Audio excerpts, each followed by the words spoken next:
Staying on the road is pretty important in Mario Kart. Off of the road, there's a higher chance to bonk into walls, no item boxes or coins, and you drive significantly slower, so unless you're taking a shortcut, you should probably try not to drive in the off-road. But what if we ignore this incredibly important rule and take it to the absolute opposite extreme? How many courses is it possible to completely beat without ever leaving the off-road? To answer this question, I started up a stream and came up with a list of rules with my viewers. Since the races don't start in the off-road, we're going to begin each course at the nearest spot of off-road after the finish line, regardless of the side of the road. Since you aren't starting at the finish line, you need to get back to the spot that you started at to finish the lap. Next, we decided that going into the air isn't considered leaving the off-road. We defined off-road as any part of the road that slows your cart down, and we decided that to be considered in the off-road, all you have to do is have at least one tire in it. Finally, we also decided that boost panels and glider panels would not count as road, meaning we could use them as long as we didn't touch any of the road around them. Now obviously, there are a lot of tracks that have essentially no off-road at all, so I won't be including those in the video. With that out of the way, let's get on to the tracks. Mario Kart Stadium has its first part of grass right off to the right here.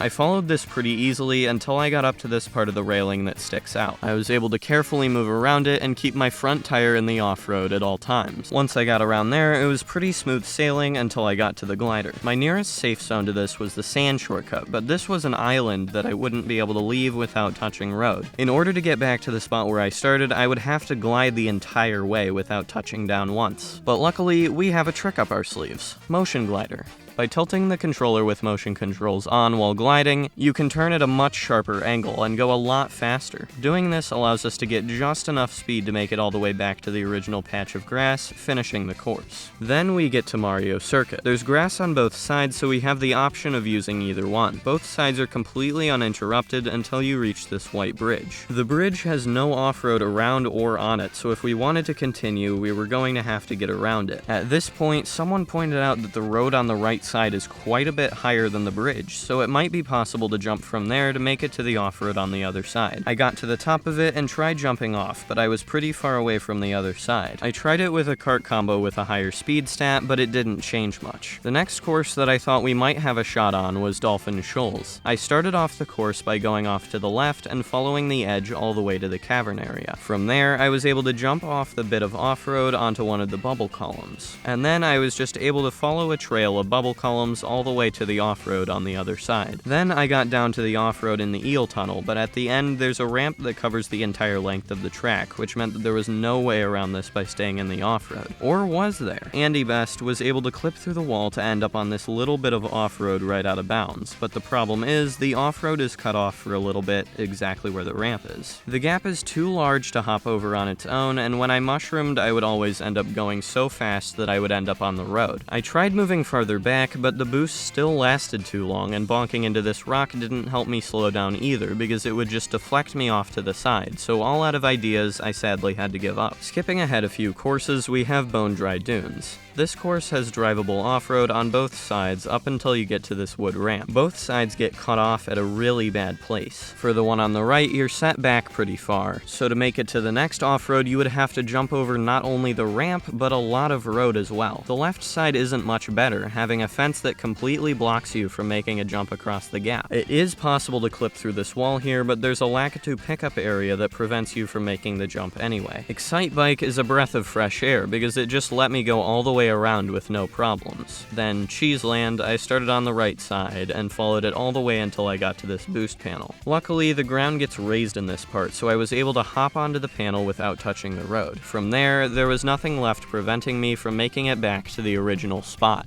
Animal Crossing has a lot of grass, but it also has some stretches without any off-road, such as these bridges. For the first bridge, I was able to clip out of bounds next to it to get this grass beyond the railing.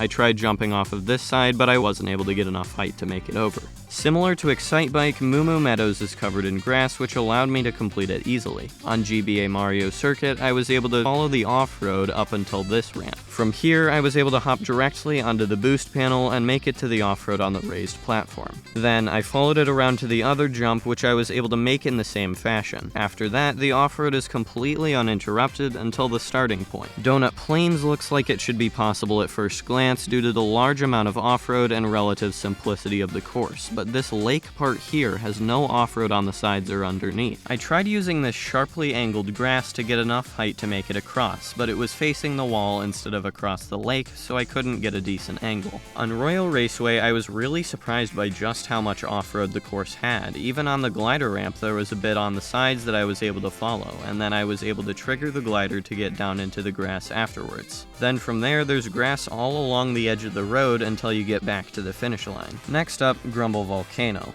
There's off-road right next to the finish line, so I started there. I had to hop to make it over this gap, and then I followed the off-road until this ramp. The off-road here was slanted up slightly, so I tried hopping off of it. I managed to get a bit of height, but it wasn't nearly enough to make it over. Grumble Volcano was the last one of the base game tracks that I thought had a chance to be possible, but before we move on to DLC courses, please subscribe to help me reach 100,000 before the end of the year. Thanks! Sky Garden has a lot of off-road, but there are a few places where it gets cut off. The first one is this gap with the mushroom. I decided to try using the angled cloud before it as a ramp. I did this for quite a while, but kept getting just short of the clouds on the other side. I decided to try using the cloud on the left side instead, but I didn't have super high hopes, because this cloud didn't seem to have nearly as steep of an angle as the one on the right side. But surprisingly, I was able to make it over first try. The next bridge comes immediately afterward, but luckily there was another cloud that I was able to boost off of to make it over. Then I carefully followed the off-road to the final bridge of the course. The main problem that I encountered was that Lakitu would pick me up if I went very far onto this cloud, which prevented me from getting pointed at the angle I needed to boost at. I tried from the other side, which seemed a lot more possible, but the problem with trying this was that I somehow needed to make it over to the right side beforehand. Andy discovered that it was actually possible to use the cloud at the first bridge to make it to the right side instead of just the left. Then another person was finally able to get the jump at the second bridge. From there, all we had to do to finish the course was drive along the outside, hit the glider panel, and cross over the finish line. Mario Circuit 3's sand goes all the way around the course without getting cut off once, so this course was really straightforward. Calamari Desert has a lot of off-road that is broken up by the road surrounding these train tracks. I went to the left side and was able to use a mushroom to boost over without touching the ground. I followed this ground until I reached the next part where it gets cut off. For this one, I couldn't use the same trick I had with the first one because the off-road on the side opposite it was blocked by a fence, so I needed to get to the one on the right. Luckily, I had a trick up my sleeve.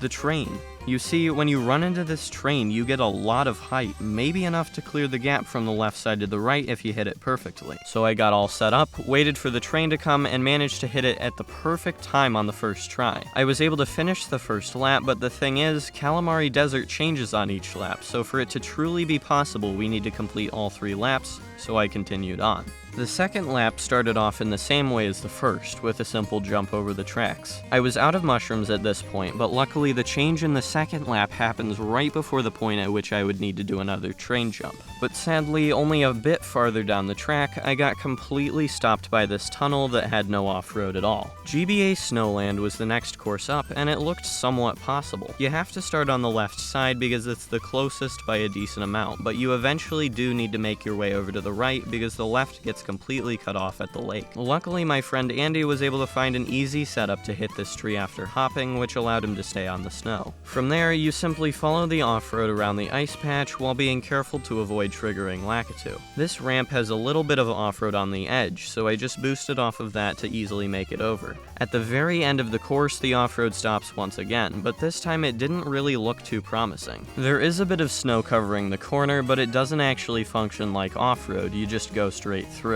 I tried doing some shenanigans with the ramp before the bridge, and while I did discover that the railing does count as off-road and that you can trick off of it, I wasn't able to find any way to use it to my advantage. Next up was Peach Gardens. I started on this off-road to the left and almost quit once I saw the path that I was going to have to take, because there's no way that Lakitu would just let me drive along the side of this. No way! There is no way this is possible. What? Even though that had just worked way better than I could have possibly hoped, we were in an even more dire situation now because the off-road completely ends here. There is a bit of off-road here to the right, and this part on the left is slanted a lot, so I thought maybe I might be able to use it as a ramp to jump over. I boosted, and again it somehow worked out perfectly. The luck completely ended there, however, because it again gets cut off until this patch at the top, which I had zero chance of making it to. We get another easy track in the form of Sunset Wilds, and then it's pretty much over, except for Rainbow Road, but for some reason we couldn't figure out how to complete that one. So after all of that, 10 of Mario Kart 8 Deluxe's 96 courses can be completed without leaving the off-road. This feels way too small, but I honestly can't see any of the others happening. And finally, thanks to all the people who gave suggestions and helped out in chat. This was a ton of fun to do live, so to make sure you don't miss the next one, subscribe.